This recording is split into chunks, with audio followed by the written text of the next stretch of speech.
I'm Yonit Levy of Channel 12 in Tel Aviv. And I'm Jonathan Friedland of The Guardian in London. And we are Unholy, two Jews on the news from Keshet Podcast. How are you feeling, Jonathan? We left you... Well, I'm a little better, I'm glad to tell you. I'm a little better. I am still unbelievably testing positive. It's like some kind of weird marathon where I'm into day 11 or something, or day 10. It's still testing positive, which means I'm still complying with the rules. Even though the government has actually dropped the rules, I'm still complying with them, and therefore it's feeling like some perennial isolation. But I'm in good company. I mean, Bibi Netanyahu now has COVID as well, so it's not just me. Coincidence, so I feel as if I ask? I feel as if I have comrades in my isolation. Yes, it is wholly a coincidence before you construct a theory how I've infected the former Prime Minister. So no, it's and it's not just him or me. I've noticed it is a lot of people, and there is a spike that is going on in this country. There are definitely more cases. It's just not really on the news anymore for reasons we know. There was a strange thing where the restrictions in England, not in the UK, but in England, were lifted at midnight 01 on Thursday, the 24th of February. And at 5 a.m. that same day, so less than 5 hours later, the Russian military invaded Ukraine. And people have made the point that Boris Johnson had about 4.5 hours off between COVID and then Ukraine. So no, obviously all eyes are massively on Ukraine. And what big developments this week, which I found perversely vindicating of the approach you and I have followed, because you and I, in talking about Ukraine, inevitably, because of the nature of this podcast, have talked about what it means and what it feels like and how it's received by Jews and Israelis. And, you know, some may have thought that was a bit kind of, you know, parochial or even narcissistic to make it about us.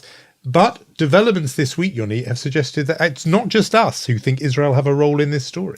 No, I mean, there are two things I think we should mention this week that are very relevant to Israel and, of course, kind of increasingly became, as you said, an international topic. One of them is the fact that Naftali Bennett, the relatively inexperienced Israeli prime minister, has been shuttling between, right, this is a story of broken Saturday. He's an observant Jew. He broke the Sabbath to shuttle between Moscow meeting with Putin and then meeting with Olaf Scholz, the German chancellor, you know, trying to mediate or be a mediator in this story and acting as a go-between. This is a very interesting story, Jonathan. You know, aren't you worried that the Putin is using you as sort of a cover for legitimacy while he's still attacking Ukraine? You know, things like that. And on the other hand, the advantage for him is, first of all, he could keep a little bit longer this sort of what we talked about a lot in this program, Israel's neutrality, which is beginning to annoy a lot of people outside Israel and inside Israel as well. And he can still say, look, I have to be neutral because I'm trying to mediate. We talked about how Israel needs to, on the one hand, his alliances lie with the U.S. and Ukraine. On the other hand, of course, we are entangled with Russia on the Syrian border. The other thing that's an advantage for Naftali Bennett is internal politics, right? He is stepping up. He looks like this. It's the optics of him looking as this leader on the international stage, trying to make some sort of broker, some sort of ceasefire or peace. I have to tell you that on the competing channel this week, I'm very magnanimous towards my competition. There was a poll that came out, and the Israeli public is very supportive of what Bennett is trying to do. The amazing thing about the poll is that it also asked, who do you think is fit to be prime minister? Bennett's people were very pleased by the fact that Bennett got 20%, thus improving his situation, landing him not in the third place, but in the second place. Second, of course, to Benjamin Netanyahu, getting 50% on the question, who do you prefer to be prime? Who do you think is fit to be prime minister? All this, Jonathan, please take into consideration, Bennett is the prime minister, right? I mean, and he's getting 20%. He's now in second place. As I said, his aides are very happy about this poll. So again, this all connects to him trying to be, I want to say elder statesman, which is funny, someone who's 2 weeks shy of his 50th birthday, but trying to be sort of this leader and taking his place among the other leaders around the world. I was thinking, it struck me as being one of the very rare, if not perhaps the very first case where Israel had been used as an intermediary in somebody else's conflict. I just don't know if that's ever happened before. I mean, an Israeli prime minister has been on the world stage, but usually because Israel is locked in its own conflict, either fighting a war or involved in peace talks. But the idea of Israel as the broker between others, I don't know whether that's ever happened before. It seems pretty extraordinary. But yeah, that will do things for his standing and does make, I'm not surprised that his polling has enabled him. And just when you mention about public opinion, I'm interested. I know about the pressure outside Israel coming from Volodymyr Zelenskyy on down, pressuring Israel to take a stand here rather than being on the fence. But inside Israel itself, I'm fascinated to know. Obviously, there are a lot of Russian-born Israelis or Israelis of Russian heritage. Are they rooting for Russia in this? And who are the Israelis who are saying, no, let's back Ukraine more strongly? First of all, there's there is a lot of internal criticism about the fact that Israel is sitting on the fence.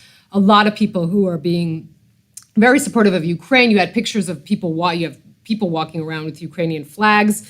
There's an interesting thing. You said Zelenskyy is being specific about Israel. He is. He actually said in this impromptu press conference he gave last week, he said, I saw pictures of Israelis wrapped in the Ukrainian flag. I don't feel like the Israeli leader is wrapped in the Ukrainian flag. That it means to him, I mean, you look at him and you say, the whole West is standing by you. People are sending you weapons. They're supporting you. There are sanctions against Russia. But he cares about what Israel is doing. And he's deeply, it feels like, he's really exasperated by what Israel is doing. And the story that came out this week as well that we should talk about and mention is Israeli journalist Barak Ravid's story about Zelenskyy wanting to speak in front of the Israeli parliament on a Zoom call, of course, not coming here and speaking, but that the Knesset, the Speaker of the Knesset, Miki Levy, tried to explain that the Knesset is now in recess and there are renovations in the main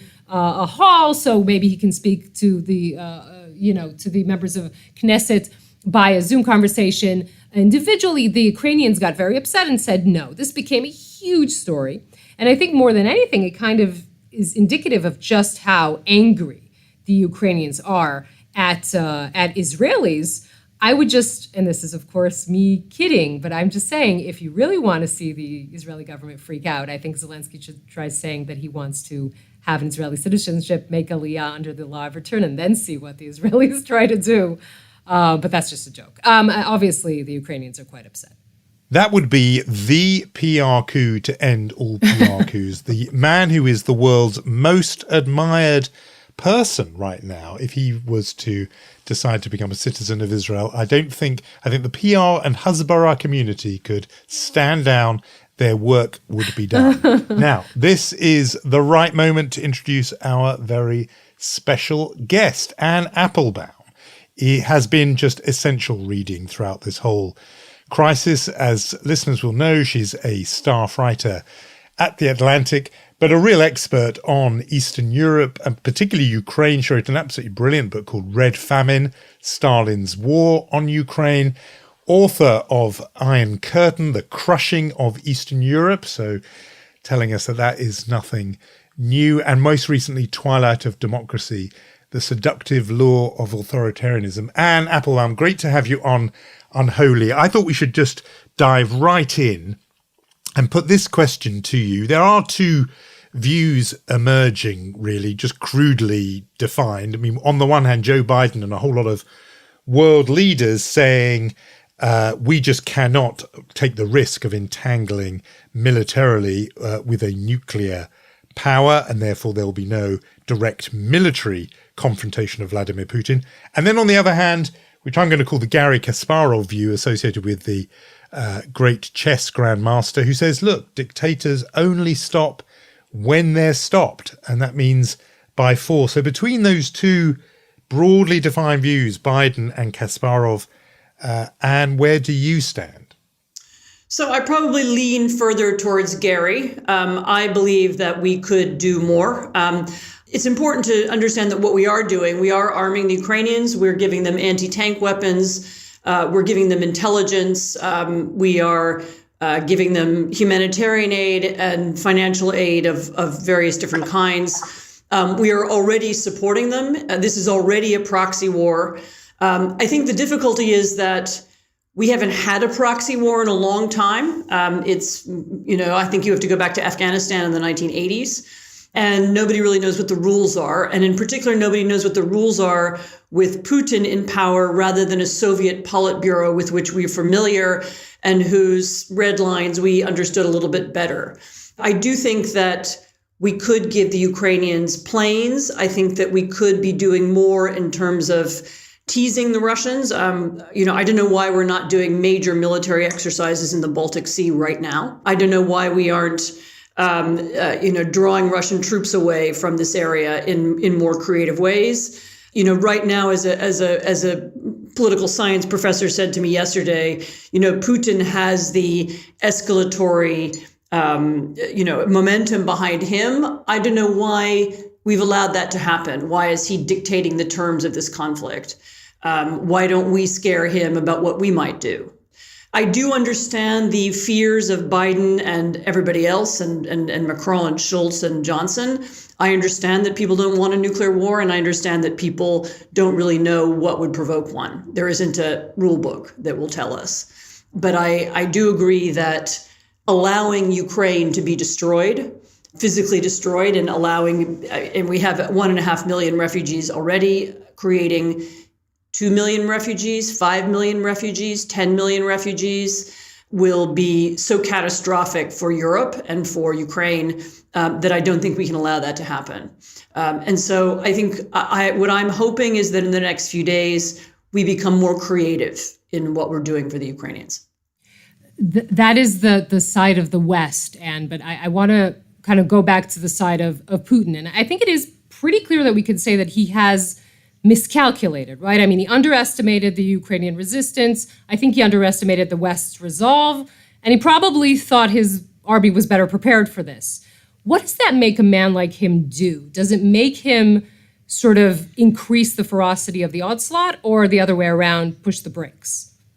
So yes, you're absolutely right. He completely miscalculated. He knows very little about modern Ukraine. He hasn't been there. He doesn't talk to anybody there. Nobody around him does either. He got his ideas from Ukraine from some very strange old history books, or maybe from some, I can't even imagine what kind of scholar. His versions of Ukrainian history are so bizarre that they're hard to understand. And he did not expect Ukrainian resistance, and he also didn't expect the Western response that there's been. So stipulate that all of the Western response is perhaps not enough and not creative enough. It's more certainly than the Russians expected.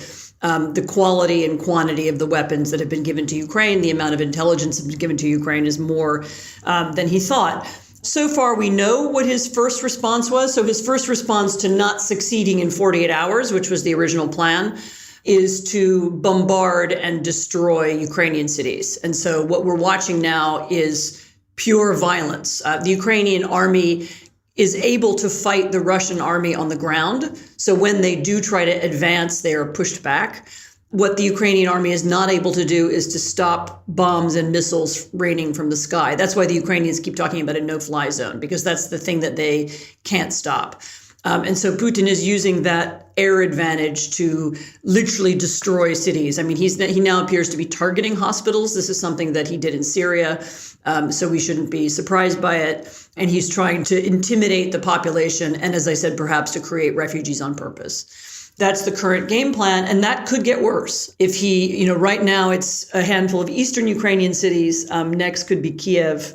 There's talk of bombing Odessa, which would be both Kiev and Odessa would be terrible crimes, not just against people who live there, but against history and architecture and culture. But this isn't somebody who cares about that. So yes, I do think it could get worse.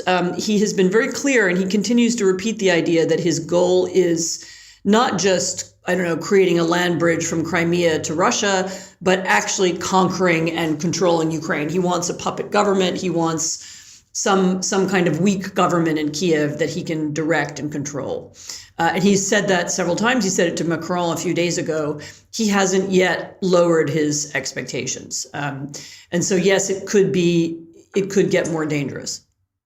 When you see these images out of Russia, of Russian apparent support for what Putin's doing, but also this particular phenomenon we've seen of these crowds of young people with the Z symbol doing a kind of right arm salute. There are some very uncomfortable echoes in those images. Indeed. Do you think the parallel is now getting too unmistakable to be ignored? I think he's doing that on purpose.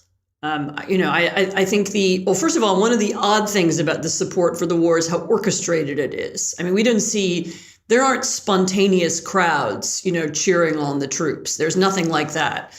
And although we can't really do polling in Russia anymore, the groups that have tried, Navalny's organization, the dissident organization, has some methods of doing online polling. And they think that fear and anxiety about the war is increasing over the last few days.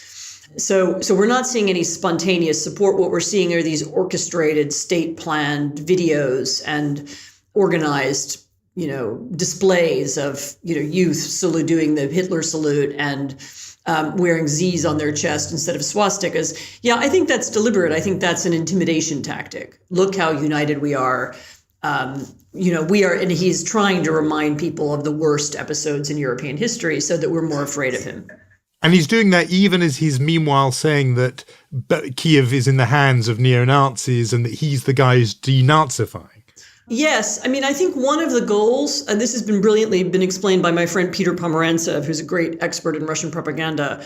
One of the goals is to take the horror away from the word Nazi. And so all of the rules and norms and mantras that we created after the Second World War, never again, we've learned the lessons of history. He wants to undermine all of that and say, that's all rubbish. That's all fake. I'm going to destroy that. I'm going to wreck it with, both with this war, which is an unprovoked, war in which he's already using genocidal language about wiping the Ukrainians off the map, that kind of thing. Something very close to saying final solutions. We need a final solution for the Ukrainian problem. He's doing, I think all of that is deliberate. He's trying to undermine those traditions that have developed in Europe in particular, and, Europe and the US and Israel over the last several decades. I think it's deliberate. I have to kind of, as the Israeli in this conversation, pull us to the issue of the Israeli Prime Minister Naftali Bennett trying to mediate. And when you take into consideration just how, let's say, more experienced Putin is that in any way something that can be effective? And when you listen to what, at least the Israelis are saying of what Putin has told the Israeli prime minister, which is, I know where Zelenskyy is, but I don't want to hurt him, and deliberately I'm not hurting him. What do you make of all this, of all these attempts by the Israeli government to try and mediate something here? It is true that Israel, because of the Russian and Ukrainian population in the country, has links and even just linguistic skills that other governments don't have. And so I don't think it's illegitimate for Bennett to try and negotiate or to try and help solve a problem that actually may have an effect on a lot of Israelis who are connected to that part of the world. There's a lot of business connections as well. In some ways, he has more argument to be a negotiator than some European leaders who don't have those kinds of connections do. What I don't know, and maybe you can answer this better than me, is whether he has the understanding of Putin and Putinism that are necessary to solve this. I mean, Putin has a long history of lying during negotiations, and the foreign minister of Russia a few hours ago said we're not at war in Ukraine. Of course, we're not going to invade any other countries. We haven't invaded Ukraine either. And so they're able to lie in a way that I think other people find shocking and startling, even people who've been dealing with Middle Eastern politics, which is, equally complex. Whether he's capable of understanding that, any negotiation is going to be part of the war. In other words, Putin may very well seek to use a negotiation to get the Ukrainians to stop fighting in order to then advance farther. And so I would just hope that Bennett has the Israeli prime minister has is able to recognize what's going on and isn't taken in by something. I mean, I don't think the Ukrainians are going to be taken in, so I don't think that's a problem. But I don't mind anybody who has some inside track or is able to speak to either side in a special way. I didn't mind them intervening. I mean, I don't object to it. I just hope that nobody is naive enough to think that they can solve it. Just following that up a bit, when David Remnick was on this podcast 2 or 3 weeks ago, he slightly teased us for finding the kind of the local angle, the parochial interest here. And yet there is a sort of, the Israeli dimension has become obvious with Naftali Bennett. But even Jewishly, it's noticeable that Volodymyr Zelenskyy made this plea to the Jews of the world to take a stand on this. So you say, of course, so tell us about that. What is the special responsibility, or if there is one, as you see it, that Jews have in terms of this story as it's unfolding? So I would add, before answering that, I would say Zelenskyy also made a really beautiful speech after the bombing of a cathedral in Kharkiv and talked about the significance for Christians around the world. So it's not only Jews, but, we are watching a conflict between an open society where a Jew can be elected president, where the definition of nationalism and patriotism is a civic definition. You are Ukrainian in Ukraine because you are loyal to the state and because you believe in democracy and you believe in the political system. It is not an ethnically defined national state. I think that may come from may exist for a lot of reasons. Partly it's because you have both Ukrainians and Russians, or Ukrainian speakers and Russian speakers inside the country. And so they have a broader, almost more American idea of national identity than almost anybody else in the region does. And they are fighting against a state which is a closed society and an autocracy. They're not locking up Jews at the moment, but they could easily in the future. Right now, they lock up Jehovah's Witnesses. They persecute gay people. There's a contrast between the two kinds of societies, one in which Jews and minorities and other people who don't fit into an ethnic majority can thrive and live and, be leaders and be cultural leaders. And there are plenty of Jews in other parts of Ukrainian society as well. And one in which minorities of all kinds will always be under threat. And so I think any Jews who are watching this should understand that. That's one of the things that this contest is about. It's about two definitions of what we mean by national identity. I don't think anybody would have guessed in 1991 that Ukraine would be the post-Soviet state that would develop this civic nationalist identity as opposed to an ethnic nationalist identity. But it did. I talked about this with a Ukrainian history professor, Serhiy Ploh. He's really one of the great historians of Ukraine. And he said, the funny thing is nobody ever told the Ukrainians what civic nationalism is. It wasn't like it was on the ballot or anyone ever explained it or there were any lessons in it. It's just automatically what they chose over the last couple of decades, partly in opposition to Russia, because they saw the way that Russia was developing and they wanted Ukraine not to be like that. And so they've chosen what they think of as a European identity and a European way of being. And that's, to them, is a, multi-ethnic, multinational, however you want to describe it, form of patriotism. It does seem like the West has found its sense of purpose again. I mean, that there's cooperation and even intelligence that was very accurate on Putin's plan. And as someone who's written so much about, autocrats and memorably also that piece in Atlantic, the bad guys are winning, is there any cause for optimism? Does it make you a little bit optimistic? So I am cautiously optimistic, partly because I see how the Zelensky's speeches and the actions of the Ukrainians have really inspired people in the West. And I think people do understand that this is a fight for democracy and an open society.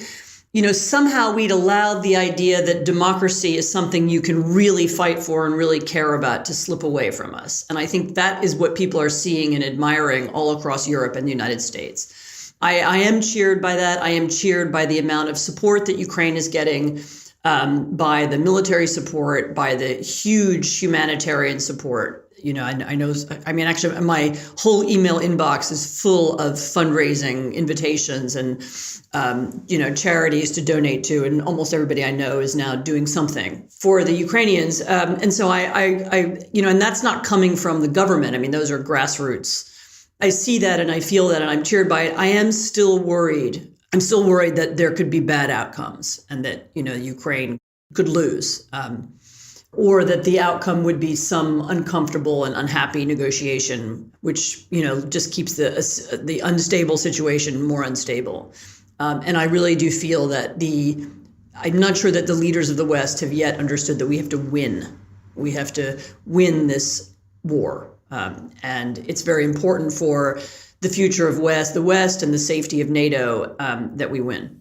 And partly the reason people will nod to that and agree with that is that there's a big principle at stake, which is against the notion that you can seize territory or change borders by force, that's a fundamental principle. And I just wonder about the long-term effects of the whole world uniting to reassert that principle. Obviously, before anybody writes in, I know that the circumstances of 1967 were wholly different in every way from what we're seeing now. But is it possible that after this, the world will have less tolerance of Israel being an occupier of the West Bank because of it's made this view now that you do not alter borders by force in war and conquest and so on?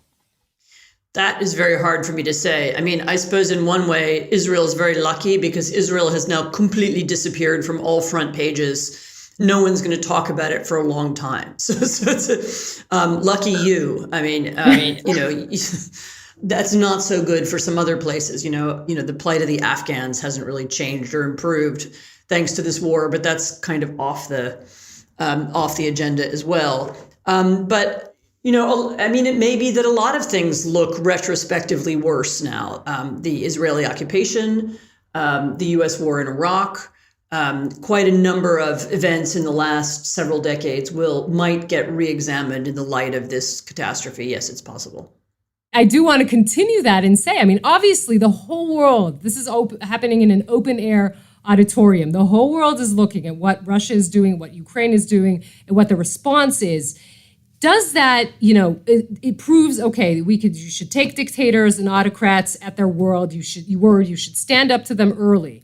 What does that mean about other actors in the world? What does that mean about China? What does that mean about Iran? Does it have any it's a great question. Actually, it relates back to Israel as well, because some of the worst dictatorships in the world are in the Middle East, and some of them are U.S. allies. I'm thinking of Saudi Arabia in particular. There is certainly a way in which this war and the way that Putin is fighting it is intimately and closely related to the style of government that he has created. I mean, he would not be able to pursue a war like this if he was a different kind of leader. I mean, what we've already discussed, the fact that he didn't understand what he was doing and where he was going, because he's an isolated autocrat who has only yes men around him. The fact that he's now bombarding cities and lying about it, that's also made possible by the political system that he functions in. And that means that, other autocracies would be capable of the same. We need to be sanguine about that and understand it. It is also clearly the case that the modern autocracies now work together and collaborate with one another and cooperate with one another, even when they have nothing in common ideologically. So this isn't the old Cold War, and there's no Warsaw Pact, but Russia and China and Venezuela and Belarus and Iran do cooperate in lots of ways. I mean, they help one another get around sanctions. The state companies from one country invest in the state companies of the other, and the state companies are, of course, owned by the rulers. The Chinese sell their surveillance technology to everybody. They help keep one another in power, and they're interested in keeping one another in power.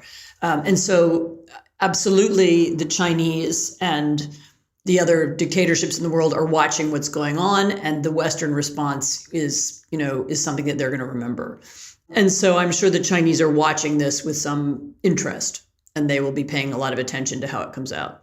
I'm wondering how much how much confidence we can have that economic sanctions that you just referred to can work, given that Vladimir Putin doesn't care if his own people suffer. And even in terms of the oligarchs and the pressure on them and a new round of sanctions announced just now in London, those oligarchs are not going to turn on Putin either, because they depend, even for the slice of the pie they've got, they still depend on him. In that case, given both those things, does economic pressure even work in this sort of situation? So as I understand it, one of the goals of economic pressure is also to make Russia's army dysfunctional. If the Russians can't import spare parts, then at some point their oil wells are going to not function. If they aren't earning any money from trade, then at some point they won't be able to fund their army. The block on all imports is at some point going to have an effect on food security in Russia, because right now the Russians export oil and import most other things. The war is happening very fast, and this will take some weeks or months. But I think the hope is that eventually, it's not so much that we think it will get Putin out of power. It's that, Russia simply won't be able to function, and they won't be able to mount an army, and they won't be able to invade Ukraine or occupy Ukraine or whatever it is they want to do.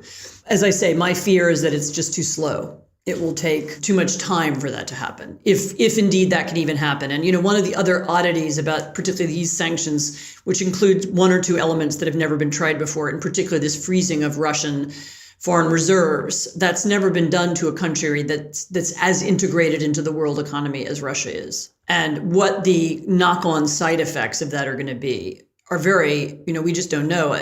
Somebody said to me, the Egyptians import all of their wheat from Ukraine and Russia. If you had a food shortage in Egypt, you can imagine bread riots in Cairo because of this war, and you begin to add up all of the weird knock-on things that could happen. I don't think we really know how they're gonna work, but we'll see, I guess. We could keep listening to you all day, but you don't have that kind of time. Anne Applebaum, thanks so much. Thanks so much for coming on Unholy. Thank you. It was a pleasure to speak to you both. Thank you. Thank you very much.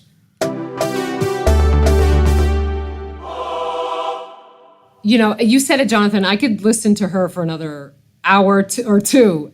What struck me is what she said about the West has to win this war. Like, it's not enough to just stop it. It has to win. And that is, it's a tall order.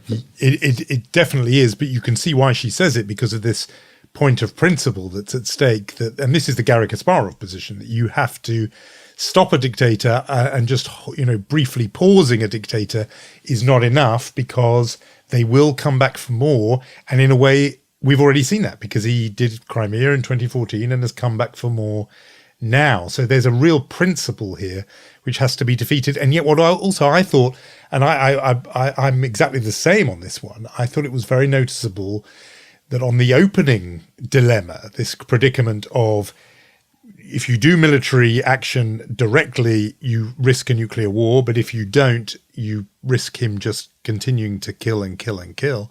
There is no easy answer to that. You could see that, yes, she talked about being creative. Maybe there are other things that could be done, but there isn't a straightforward answer to that. And I noticed that a lot of very thoughtful people around the world, and they don't get much more thoughtful or well-informed than Anne Applebaum on this topic, they really are wrestling with this conundrum. It isn't straightforward at all. There are two really unpalatable options here, which is risking a nuclear war to stop him or allowing him to carry on.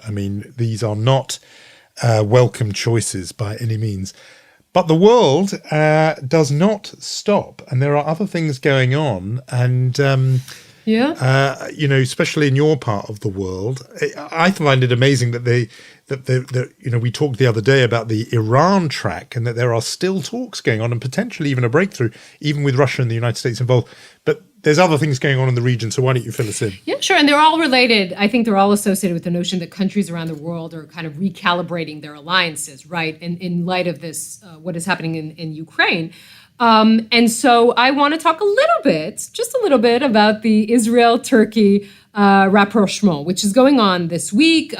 President Herzog of Israel became the first Israeli leader to visit Turkey, states visit since 2008. And really, you see the Turkish president Erdogan, all the pomp and circumstance. You have Hatikvah, the Israeli national anthem, playing in Ankara. You have those flags flying side by side, everything going all the whole 9 yards of the pomp and circumstance. He's hosting Herzog in his 1,100 room palace in Ankara, which always makes you wonder. I know that we're warming up relations with Turkey, and I'm the Israeli journalist, but it makes you wonder what happens if you have 1,101 guests staying over. It's just you're going to have to bunk up, guys. We're a bit short of space.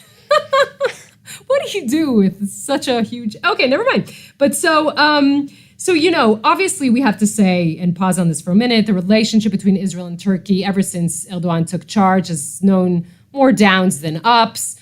He has called Israel a murderer of children and said that we're a terrorist state.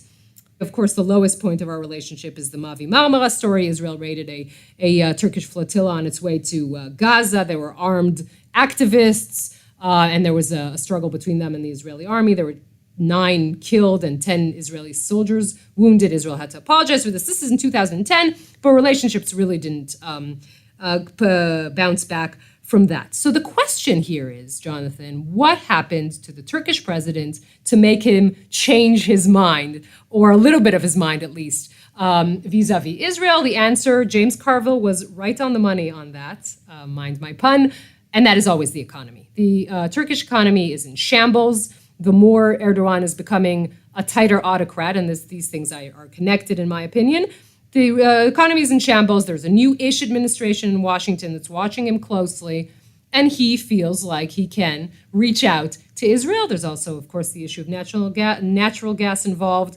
Stop me when this is becoming boring, but I think that is what is going on the Turkish side. On the Israeli side, I would point out that President Herzog is becoming this he wants to become this player on the international stage. We talked about Bennett, Herzog as well. They're very well coordinated, not exactly something to be taken for granted in relationships between Israeli prime ministers and Israeli presidents.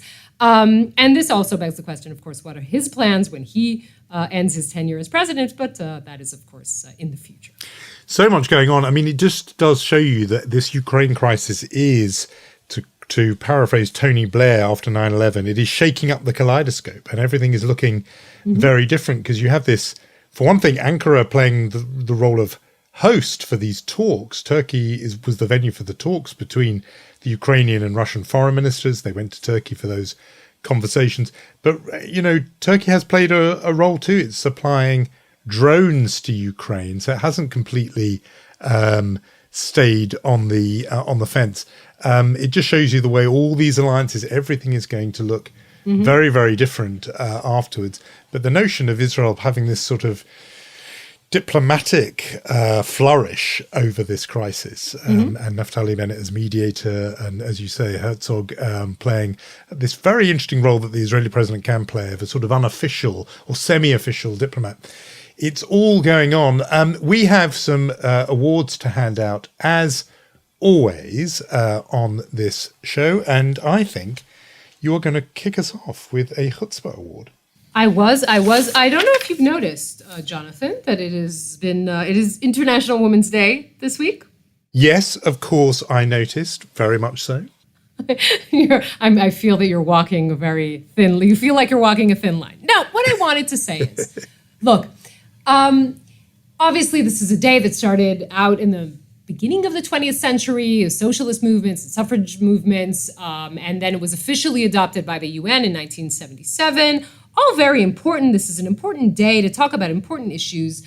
I just don't understand, and I never do, what does the world do with the rest of the 364 days it has a year? I mean, look at the world we live in. It's 2022. Women are suffering from violence, sexual violence, sex trafficking. Even in countries that are supposedly Western countries, there is, pay gap and not enough women in leadership. And where are we? And why are you giving us a day? I mean, women are 49.6% of the population. We hold up humanity. Don't give us a day. Deal with these issues every day of every year. And stop, I don't want to say patronizing us with International Women's Day, because obviously, again, there are very important organizations doing very important things on this day and on other days. I'm just saying, guys, fix the situation you broke and don't do it only on one day in March. Did I give you a really long rant? Did I just do that? I think it's a very neat point, which is you gave us a whole day. Thanks, guys. Your whole 24 hours just for you. But we've got the rest. Okay, so I wanted to give a mensch award to something completely different. I mean, in a way, and when the news broke, it was such a respite from everything else, because I woke up early on that morning. I think it was the Wednesday morning, and of course, that doom scrolling impulse, you reach for your phone to find out what horrors the night has brought, and instead there was a tweet from the very much admired historian come sort of action adventurer Dan Snow, who has been on board an expedition to the Antarctica, and he just tweeted to say Endurance has been found. And what he was talking about was this search, which was described as the most challenging shipwreck search ever, and that was to find Endurance, the ship that Ernest Shackleton, the great explorer, took in his bid to chart the South Pole and to reach the South Pole.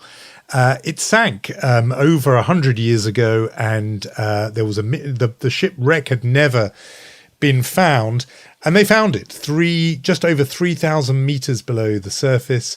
There it was, and it looked in the photographs so pristine and beautiful, because it turns out that there aren't these sort of wood-munching bacteria or creatures or organisms in that part of the Antarctic. And so the waters were completely, apparently they look like clear mineral water or distilled water, perfectly clear. And you could see the sign of the ship Endurance. And you can actually see the kind of captain's wheel on the, I don't know ship words. Is it stern? I don't know. Bow? I should know that, shouldn't I? I don't know. It's like Jews and trees and birds and ship words. I'm afraid I don't have the vocabulary for that. But but if you saw it, you would know what I mean. It looks absolutely stunning. And here's the mensch bit of it. When Dan Snow tweeted this, he said, the wreck is in an astonishing state of preservation for all the reasons I said. Nothing has been touched, nothing was touched on the wreck, nothing retrieved. It was surveyed using the latest tools, its position confirmed.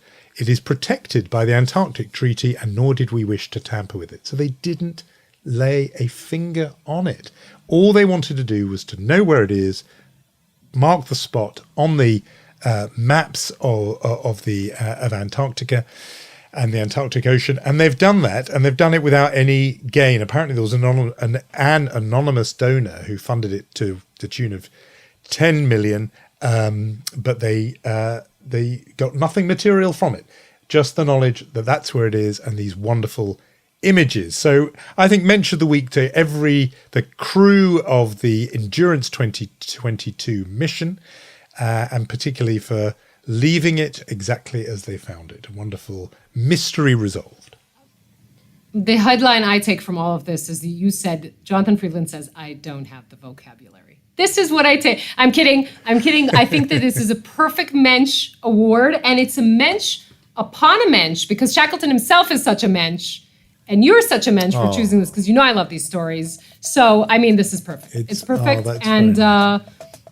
And we are winding up this conversation. We are. We've done our awards. Yeah, we've done our awards. And we obviously, if you're enjoying it, please subscribe and rate and spread the love for Unholy. And who are we thanking, Yonit? We are thanking Lior Friedman and Rom Atik and Omer Primat and Irad Eshel for original music. And Jonathan, you won't escape this. You will see me next week. I'm looking forward to it, Yonit. See you then.